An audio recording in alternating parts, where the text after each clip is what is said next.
DC মাসুদকে অনতিবিলম্বে আপনি এখান থেকে অপসারণ করুন। আমাদের ঢাকা বিশ্ববিদ্যালয়ের কোন শিক্ষার্থীরা যদি কেউ তার কালো হাত দেয় অন্যায়ভাবে, সে হাত কিভাবে ভেঙে দিতে হয় আমরা শিক্ষার্থীরা খুব ভালোবাসা জানি। জনসাধারণ কোনো বিপদে পড়বে, কোনো সন্ত্রাসীদের আক্রমণের শিকার হবে, তখন পুলিশ এগিয়ে আসবে। অথচ আমরা বারংবার কিন্তু এটার ভিন্ন জিনিস চিত্র দেখেছি। আমরা যদি কিছুদিন আগের ঘটনা স্মরণ করি, অর্থাৎ 15 তারিখ 15 জুলাই 2024 আমরা ছাত্রলীগের হাতে ক্যাম্পাসে আমরা তাদের সন্ত্রাসী আক্রমণের শিকার হয়েছিলাম। 16 তারিখে একটা ধারাবাহিকতা ছিল। ঠিক 17 তারিখ আমাদের ক্যাম্পাসে হল পাড়ার আমাদের অভিজ্ঞতা কিন্তু ভালো ছিল না। আমাদের হল পাড়ায় কিন্তু পুলিশ ঢোকে, আমাদের উপর টিয়ার গ্যাস নিক্ষেপ করে, আমাদের উপর রাবার বুলেট নিক্ষেপ করে এবং আমাদেরকে বাধ্য করে আমরা যেন ক্যাম্পাস ছাড়ি। আমরা কিন্তু কিছু ভুলি নাই। আমাদের মাননীয় স্বরাষ্ট্রমন্ত্রী কি স্পষ্ট ভাষায় বলতে চাই, ডিসি মাসুদকে অনতিবিলম্বে আপনি এখান থেকে অপসারণ করুন। এর পাশাপাশি যে অতি উৎসাহী কনস্টেবল ছিল, যে নাইমুদ্দিনের গায়ে হাত দিয়েছে, অতি শীঘ্রই আপনি তার বিরুদ্ধে ব্যবস্থা নেন।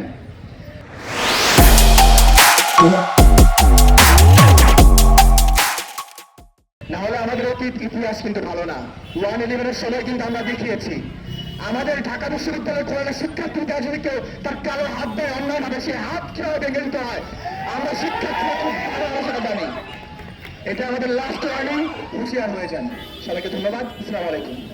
আপনারা জানেন গতকাল সন্ধ্যায় একটি তথাকথিত মাদক বিরোধী অভিযানের নামে উদ্যানে এই শাহবাগ থানার পুলিশ ডিসি মাসুদের নেতৃত্বে কর্মরচিত ভাবে যে যাকে যেভাবে পেয়েছে তাকে কোনো প্রকার কোনো প্রপার এভিডেন্স ছাড়া, কোনো প্রপার রাইট ছাড়া তাদেরকে হেনস্থা করেছে।